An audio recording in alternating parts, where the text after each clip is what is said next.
여러분 혹시 이런 경험 있으신가요? 답이 안 나오다가 갑자기 번뜩 떠오른 경험 말이에요. 문제를 붙잡고 있을 땐 도무지 답이 안 나오다가 샤워를 한다거나 산책을 하거나 혹은 잠깐 딴 생각을 할 때 갑자기 이거였네 하고 답이 떠오른 적 말이에요. 오늘은 바로 브루잉 효과에 대해서 이야기해 보겠습니다.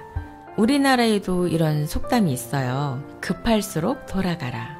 이런 속담이요. 오늘은 이 속담들이 심리학에서 말하는 브루잉 효과와 어떻게 닮아 있는지 이야기해 볼 거예요. 브루잉 효과란 문제 해결이나 창의적 사고 과정에서 잠시 문제를 내려놓고 휴식을 취하거나 다른 활동을 하는 동안 무의식적으로 사고가 숙성돼서 새로운 아이디어나 해결책이 떠오르는 현상을 말해요.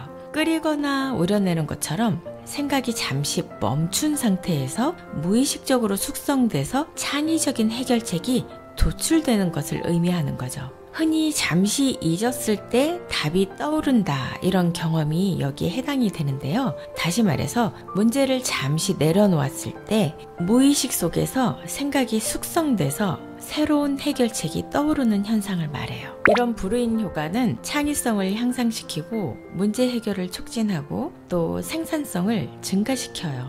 그러면 브루잉 효과의 핵심어에 대해서 잠시 알아볼게요. 휴식, 무의식, 창의성, 문제 해결, 전환 이런 단어가 핵심어예요. 이런 브루잉 효과와 유사한 개념으로 우리나라에 속담이 있어요. 급할수록 돌아가라. 하룻밤 자고 나면 답이 보인다. 앞서 소개해드렸던 속담이에요. 그리고 또 있어요. 머리 식히고 다시 해라.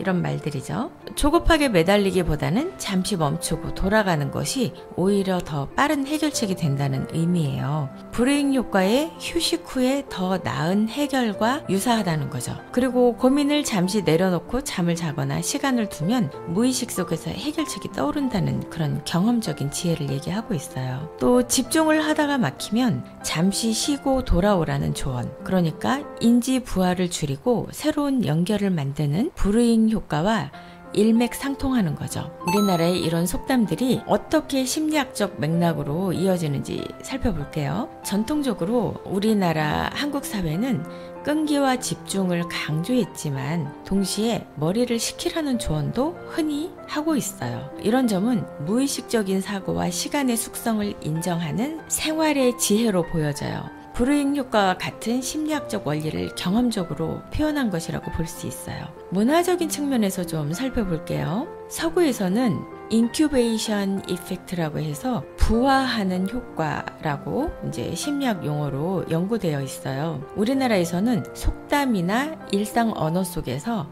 여러 가지 형태로 전승이 되어 오고 있죠. 정리를 하자면 우리나라에 급할수록 돌아가라, 하룻밤 자고 나면 답이 보인다 같은 이런 속담이 브루잉 효과와 매우 유사한 개념이죠. 브루잉 효과의 역사적인 배경을 살펴볼게요. 1971년에 심리학자 실비에르의 실험에서 처음 과학적으로 입증됐어요. 참가자들을 세 그룹으로 나누어서 문제를 풀게 했어요. 그런 다음에 잠깐 휴식을 취한 그룹이 무려 85%나 문제를 해결했다고 해요. 그렇다면 브루잉 효과의 심리적 원리는 뭘까요? 왜 이런 일이 일어날까요? 첫째는 잠재적 기억의 활성화예요. 뇌는 문제를 내려놔도 무의식적으로 계속 탐색을 하고 있어요. 무의식적 사고가 작동하기 때문이죠. 의식적으로 문제를 붙잡고 있지 않아도 뇌는 뒤에서 계속 탐색을 이어가는 거예요. 두 번째는요, 연합적인 사고예요. 인지부하가 줄어들면서 새로운 연결이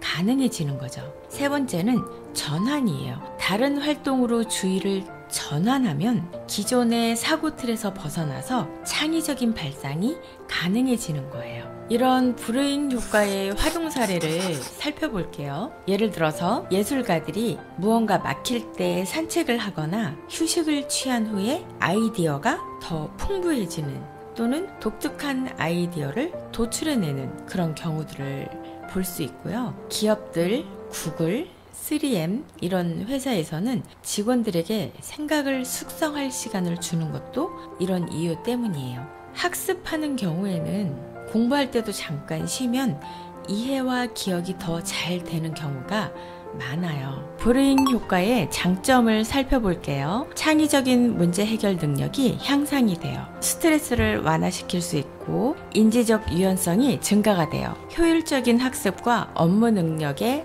성과가 생겨요. 물론 이런 장점만 있는 건 아니에요. 창의성과 문제 해결력은 높아지지만 모든 문제에 적용되진 않고 개인차도 있어요. 휴식이 지나치면 오히려 집중력이 떨어질 수도 있죠. 단점과 한계점도 살펴볼게요. 휴식이 지나치면 집중력이 저하되거나 지연 효과가 발생해요. 모든 문제에 적용되는 것은 아니에요. 단순 반복 학습에는 효과가 제한적이라는 얘기예요. 개인차가 존재해요. 성격이라든가 동기, 환경에 따라서 그 효과에 차이가 있어요. 오늘은 저희가 브루잉 효과에 대해서 살펴봤는데요. 종합적으로 결론을 말씀을 드리면 브루잉 효과는 단순한 휴식이 아니라 무의식적 사고와 창의적인 연결을 촉진하는 전략적인 도구예요. 잠시의 멈춤이 곧 전진의 힘이 되는 거죠. 다만 맹목적으로 휴식만을 강조하기보다는 집중과 휴식의 균형을 통해서 최적의 효과를 얻는 것이 중요해요.